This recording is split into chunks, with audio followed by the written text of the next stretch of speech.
Hey folks, George here. Last time we talked about an article by Dan Brock where he examined the ethics, the pros and cons around the ethics of human cloning.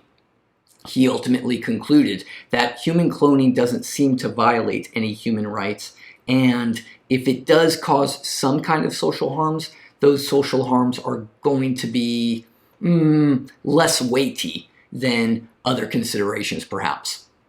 Today, we're going to examine an article by Soren Holm entitled "A Life in the Shadow: One Reason We Should Not Clone Humans." He starts with the obvious example of identical twins. We've already got human clones in our society. They're called identical twins. They share identical genetic material. They are genetic clones of each other. What does Holm suggest about some identical twins? Identical twins, when they're identically dressed, might cause a slight sense of unease in us. This might signal something about the parents of these identical twins, such that they are not allowing these twins to develop individually. Does that cause a sense of unease? But Soren Holm thinks so. He considers, what if we make a clone of a recently deceased person? This is the condition that the author calls a life in the shadow. To be sure, there is a common public misunderstanding regarding genetic essentialism, and Holm does not buy into this notion of genetic essentialism. In fact, he kind of agrees with Brock right here. However, unfortunately, some parents do have this misunderstanding such that the clone of the recently deceased person will develop somehow identically as the previously deceased person. Being raised in a manner such that you are expected to develop like somebody else, like some prior twin, is living a life in the shadow, according to Holm. This situation diminishes the opportunity for autonomy and choice in the life of the clone to live a life that she can call her own life. This is the wrong that happens when parents believe in some kind of genetic essentialism such that they are raising a cloned child to live in a very narrow path and expected to follow this path. That's the wrong that happens. After all, the freedom of self-development is a fundamental moral principle and intuition that we all have, isn't it? That I should be able to choose my own life.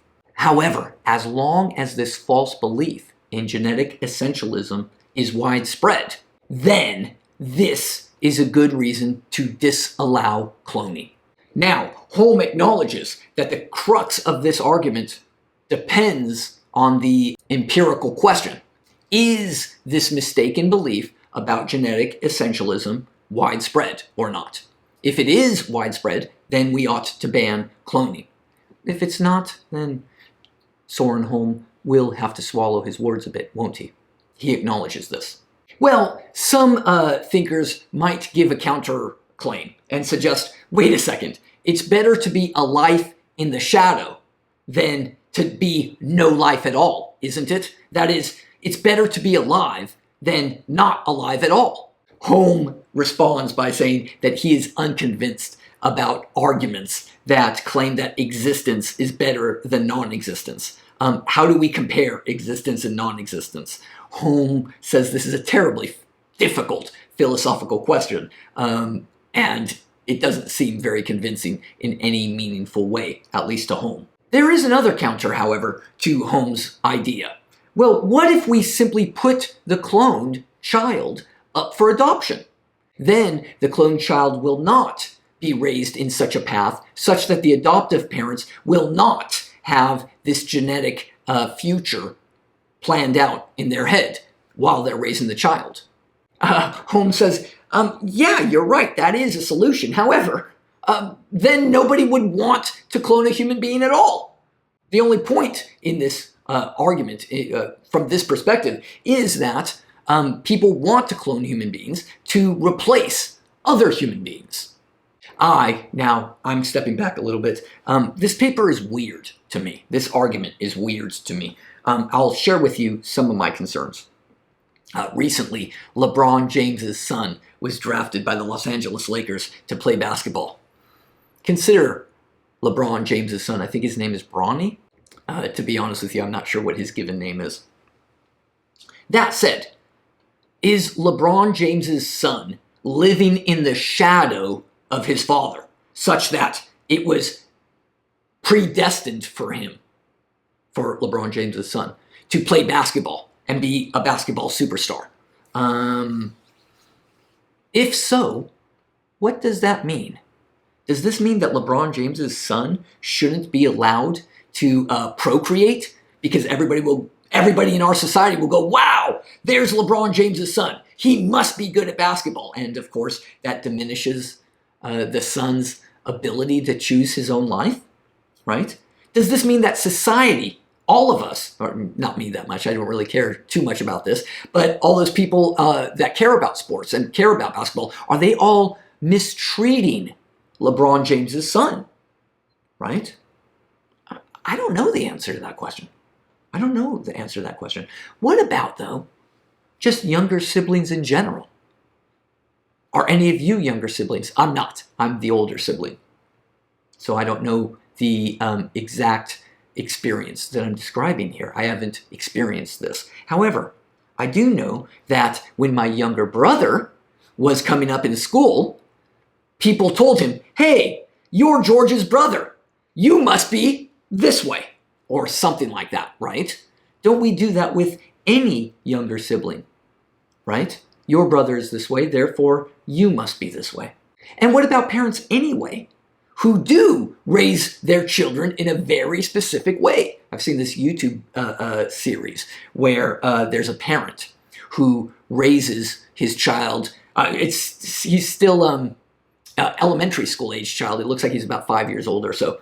But he's raising his child to be a soccer superstar already at 5 years old. He said, no, we're training to play football.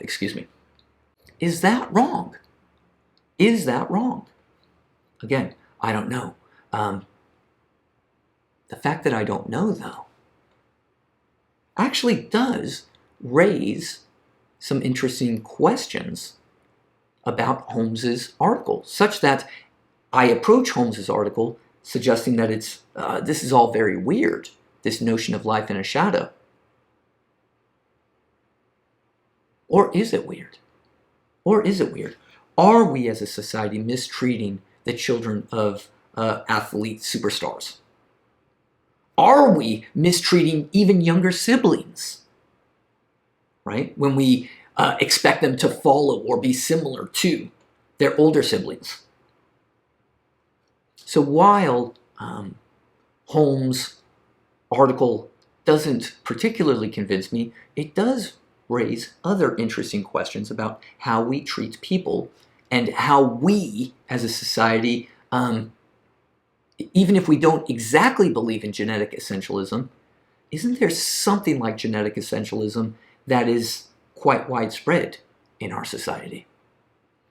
And Holmes's article does a very nice job, I believe, of asking some of these questions, or at least raising some of these questions, and making us reflect upon how we treat people.